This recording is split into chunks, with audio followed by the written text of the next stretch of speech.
सा इस पे स्टेन आ गया है, वो ऐसे इसमें नहीं दिख रहा है। मैंने स्टार्टिंग में गलती करती थी कि इस पे टूथपेस्ट यूज कर रही थी। टूथपेस्ट यूज नहीं करना है, इसको नॉर्मल जो ब्रश है अपना उससे ही क्लीन करना है पानी के साथ, बस बाहर की तरफ से भी और अंदर। और टंग से मैं प्रेस लगाती थी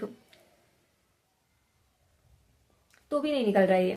बॉन्डेड वहां पे फिक्स्ड रिटेनर लगाते हैं वो टूट जाता है। तो हे गाइस, आज की वीडियो मैं आपके साथ शेयर करने वाली हूँ कि रिटेनर को कैसे क्लीन करना है। जैसे कि मैं क्लीन करती हूँ, मैं उसी के अकॉर्डिंग बताऊंगी आपको, और जो मेरे ऑर्थोडेंटिस्ट ने मुझे बताया था वो ही बताऊंगी मैं आपको। उसके साथ ही गाइज मेरे ब्रेसेस में कितना कॉस्ट लगा और फेस में कितने ज़्यादा चेंजेस आए और कितना टाइम लगा, वो सब भी मैं इस वीडियो में कवर करूंगी। गाइज आप वीडियो को शुरू से लेकर लास्ट तक देखिए ताकि आपको जो भी पॉइंट है वो मिस ना हो जाए।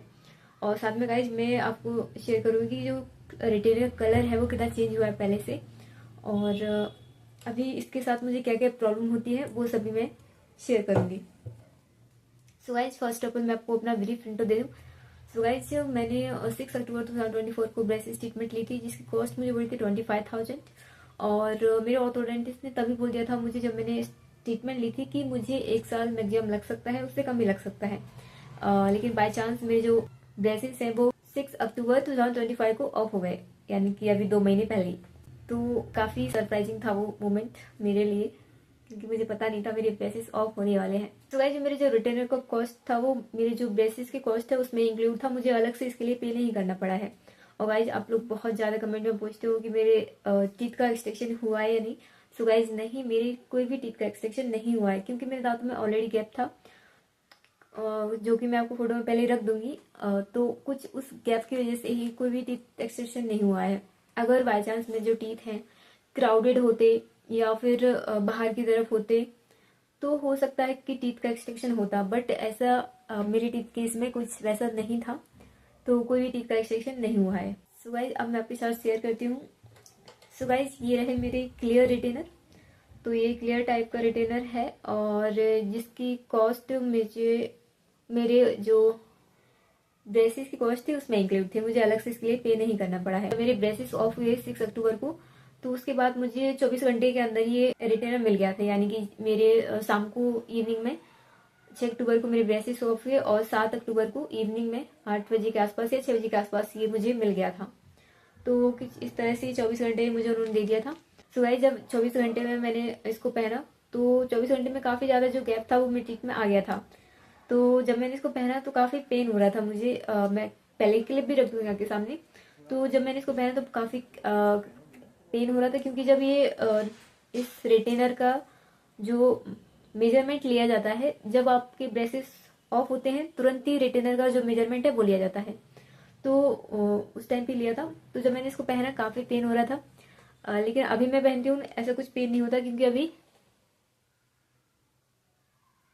कोई भी जो मेरे टीथ में गैप नहीं आया है या कोई भी उसकी जो पोजीशन है वो भी चेंज नहीं हुई है, ऐसी पहले जैसी थी वैसी नहीं हुई है। तो काफ़ी तो मैं इसको लगाना और निकालना काफ़ी इजी है, जैसे मैं आपको लगा के दिखा देती हूँ।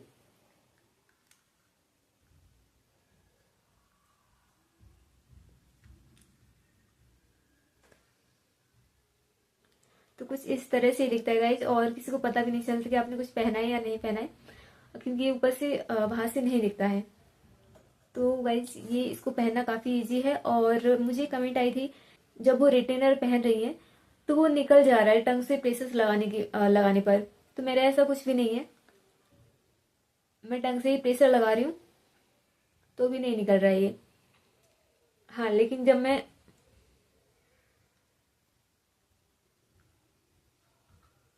ऐसे निकालती हूँ तो काफ़ी आसानी से निकल जाता है। तो जब आप इसको निकालते हैं तो जो एक बाउल होता है उसमें पानी लेके रख सकते हैं आप। पानी लेके रखिए उसमें, ठीक है, उसमें इसको डाल देना है। वैसे तो जो रनिंग वाटर होता है उससे पहले वॉश करना है, उसके बाद इस पानी में डालना है, पर अभी मैं जा नहीं सकती, ठीक है। तो उसको पहले रनिंग वाटर से वॉश करना है, उसके बाद जो बाउल में आपने पानी भर के रखा है उसमें इसको डाल देना है, ताकि जो इन्फेक्शन है वो स्प्रेड ना हो, और वापस इसको फिर वॉश करके पानी से फिर वापस लगाना है। तो कुछ इस तरह से इसकी जो क्लीनिंग का प्रोसेस है वो मैं खाना खाते समय फॉलो करती हूँ। लेकिन जो मेन प्रोसेस है वो मैं आपको बता देती हूँ। तो बात करें गाइस इसकी क्लीनिंग की, तो सबसे पहले आपको क्या करना है कि जब आपने इसको लगा रखी है, उसके बाद अगर आपको खाना खाना है तो इसको निकाल के जो रनिंग वाटर है उससे नॉर्मली इसको नीचे रख के उसको सिर्फ पानी के नीचे घुमाना है, इसको मतलब वॉश करना है बस। जैसे ये है, अब इधर से पानी जा रहा है ऊपर, बस उसके नीचे रखना है इसको, ये क्लीन हो जाएगा। फिर उसके बाद इसको जो कटोरा है, बाउल है, उसमें पानी लेके उसमें डाल देना है, बस इसको रख देना आप साइड में। अब आपका खाना खा रहे हो, आप खाना खा लीजिए, कंप्लीट कर लीजिए। उसके बाद माउथ को वॉश कीजिए। आप इसको माउथ वॉश से भी कर सकते हैं और नॉर्मल वाटर से भी कर सकते हैं। बस इतना रहे कि आपके जो टीथ है वो अच्छे से क्लीन हो जाए, उस पर कोई स्टेन ना रहे और उसमें कोई टुकड़ा भी फंसा ना रहे। तो बस इतना प्रिकॉशन लेना पड़ता है। तो उसके लिए आप ब्रश भी कर सकते हैं या नॉर्मल कुल्ला, मतलब जो भी कुल्ला वाटर है, वाटर से कुल्ला भी कर सकते हैं। हम जितनी बार भी खाना खा रहे हैं, थोड़ा बहुत भी कुछ खा लेते हैं बीच में, तो हर टाइम ब्रश करना पॉसिबल नहीं है, ठीक है। तो मैं सिर्फ क्या करती हूँ कि पानी, नॉर्मल पानी से कुल्ला कर लेती हूँ, उसके बाद इसको धो के पहन लेती हूँ। तो मैं ये प्रोसेस फॉलो करती हूँ। और इसको मॉर्निंग में ब्रश करती हूँ। जैसे कि मॉर्निंग में जब उठते हैं अपन तो ब्रश करते हैं, तो इसको भी मैं ब्रश कर लेती हूँ। इसको मतलब टूथपेस्ट यूज नहीं करना है। मैंने स्टार्टिंग में गलती करती थी कि इस पे टूथपेस्ट यूज कर रही थी। टूथपेस्ट यूज नहीं करना है, इसको नॉर्मल जो ब्रश है अपना, उससे ही क्लीन करना है पानी के साथ, बस। बाहर की तरफ से भी और अंदर की, दोनों साइड से करना है क्लीन इसको।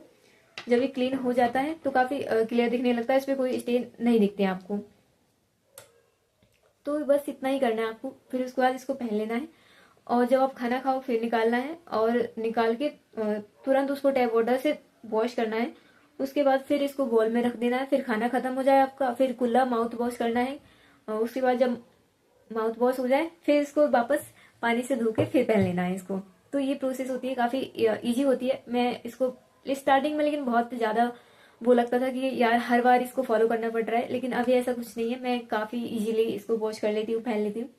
अब इतना हैक्टिक नहीं होता, मतलब कि इसको अभी हैबिट से हुई है मुझे कि जैसे अपन नॉर्मल अपने टीथ ब्रश करते हैं, ठीक वैसे ही इसकी आदत हो गई कि हाँ ये मेरी डेली रूटीन में आ गया है। इससे मुझे अब कोई भी प्रॉब्लम नहीं होती है। तो आपको भी स्टार्टिंग में हो सकता है कि 1 से 2 महीने आपको प्रॉब्लम हो, लेकिन आप थोड़ा देर में, मतलब आते आते इसके साथ यूज हो जाते हो, कोई भी इतनी इशू नहीं होती।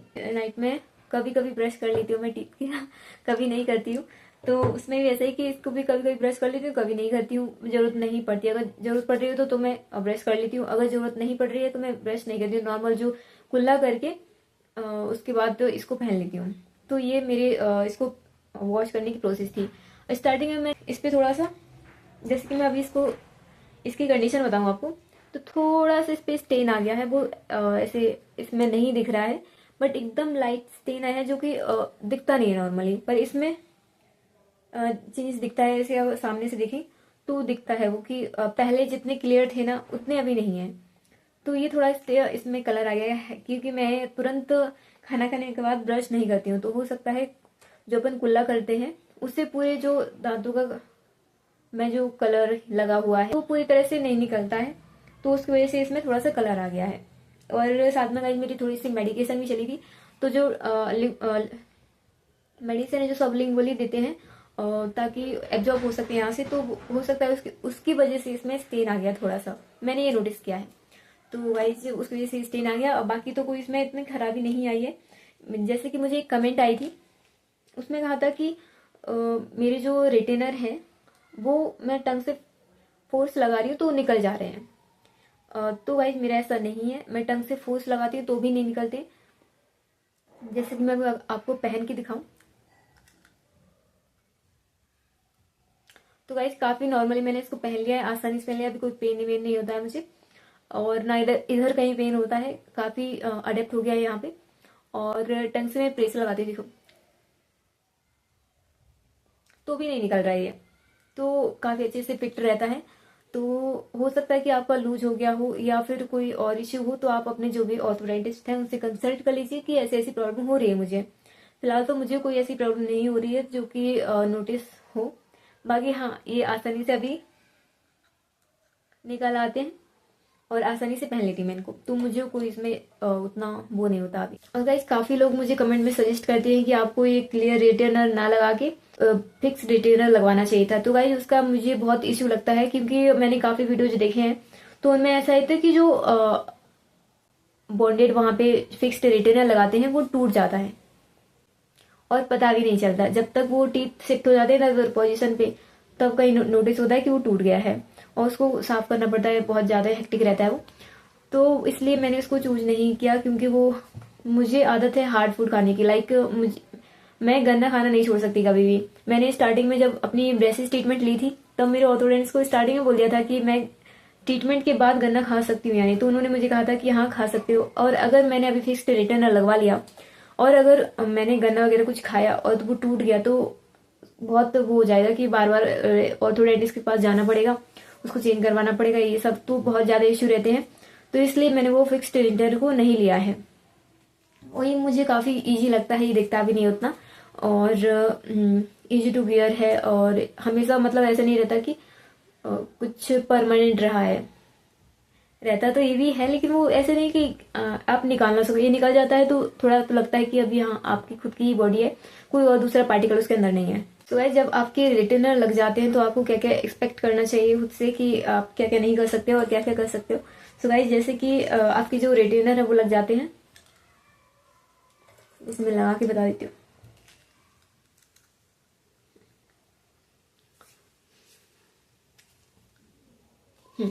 तो गाइस अभी होता क्या है कि आपका जो प्रोनाउंसिएशन है थोड़ा सा अभी भी अलग लगता है आपको, लेकिन जब स्टार्टिंग में लगता है जब मुझे लगा, सबसे पहले ही लगा, तो मुझे 1 हफ्ते तक तो इसके साथ अडेप्ट करने में बहुत टाइम लग गया था, क्योंकि जो प्रोनाउंसिएशन था वो बहुत अजीबोगरीब था। और इधर जो मेरी जॉ थी वो भी दुखने लगी थी, खास करके जो मेरे पैरोटिड ग्लैंड है वो स्वेल हो गई थी, यहाँ के मसल वगैरह सब पेन कर रहे थे, तो वो प्रॉब्लम आई थी मुझे। लेकिन 1 हफ्ते बाद वो भी सब सही हो गई थी। तो अभी ऐसा कुछ भी इशू नहीं होता है, और बोलने में भी अभी बहुत काफी हैबिट हो गई मुझे इसके साथ, मुझे अभी इतनी प्रॉब्लम नहीं होती है। जब आप रिटेनर लगा के रखते हो तो आप इसके साथ कुछ भी नहीं खा सकते, सिर्फ पानी पीने के अलावा। स्पेशली आपको ध्यान रखना पड़ता है कि आप गलती से भी चाय ना पी लो इसके साथ, क्योंकि हम मेजरली कभी कभी भूल जाते हैं। लाइक मेरे साथ भी ऐसा हो गया कि मैं भूल गई कि मैंने रिटेनर पहने और मैंने चाय की 1 सिप ली, तो मुझे तुरंत याद आया कि मैंने रिटेनर नहीं निकाले, और मैं वैसे ही वॉशरूम की तरफ गई और उसको निकाल के वॉश किया, तुरंत उसको ठंडे पानी में डाला, ताकि जो उसका स्ट्रक्चर है वो चेंज ना हो। तो ये काफी आपको ध्यान रखना पड़ता है कि आप गलती से भी उसके साथ कुछ हॉट लिक्विड ना ले लें। सो गाइस मैं कोई भी माउथ वॉश यूज नहीं करती हूँ, मैं सिंपल अपना कोलगेट टूथपेस्ट है वो यूज करती हूँ अपने जो टीथ है उसको क्लीन करने के लिए। अभी तो मैंने जो टूथ में टूथपेस्ट है उसको भी बंद कर दिया है, और सिर्फ जो कोलगेट है उससे ही ब्रश करती हूँ, और कोई भी माउथ वॉश यूज नहीं करती हूँ। वो पिछला मेरा वो भी पड़ा हुआ है, मैंने उसको पूरी तरह से फिनिश नहीं किया है। तो गाइज अभी मैंने और जो नमक के पानी से कुल्ले करने थे वो मैंने 1 महीने के अराउंड किए थे, उसके बाद मैंने उनको भी पूरी तरह से बंद कर दिया था। अभी ऐसा कोई भी इशू नहीं मुझे अपने टीथ में देखने को मिलता है, और ना मेरे गम्स कोई ब्लीड कर रहे हैं या सोयल है, कुछ ऐसा बिल्कुल भी मुझे कुछ देखने को नहीं मिला है। हाँ गाइज मेरी जो नॉर्मल रूटीन है अभी वो जैसी ब्रेसेस से पहले थी, लाइक ब्रेसेस नहीं लगे थे उससे पहले मैं अपना ब्रश जो करती थी, ठीक वैसे ही मैंने अभी अपना जो रूटीन है वो कर लिया है। बस अभी उसमें ऐड क्या हो गया कि रिटेनर ऐड हो गए कि इनको भी क्लीन करना पड़ता है। बाकी मेरा सेम जो ब्रेसेस लगने से पहले रूटीन था टीथ को क्लीन करने का, वैसे ही मैंने अभी अडेप्ट कर लिया है। और गाइस मोस्टली मुझे ध्यान रखना पड़ता है कि जो टीथ की स्टेनिंग है वो काफी अभी जल्दी हो जाती है, पता ही मैंने पहले नोटिस नहीं किया है।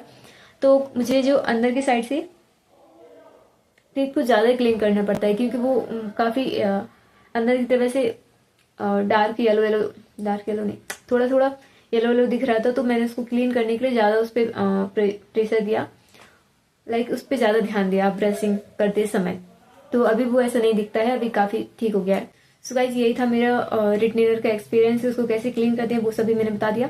इसके साथ भी कुछ और छूट जाता है मुझसे तो आप मुझे कमेंट में करके पूछ सकते हैं, मैं आपको रिप्लाई कर दूंगी। So guys thank you so much for watching this video, और मिलते हैं नेक्स्ट वीडियो में, तब तक के लिए बाय बाय।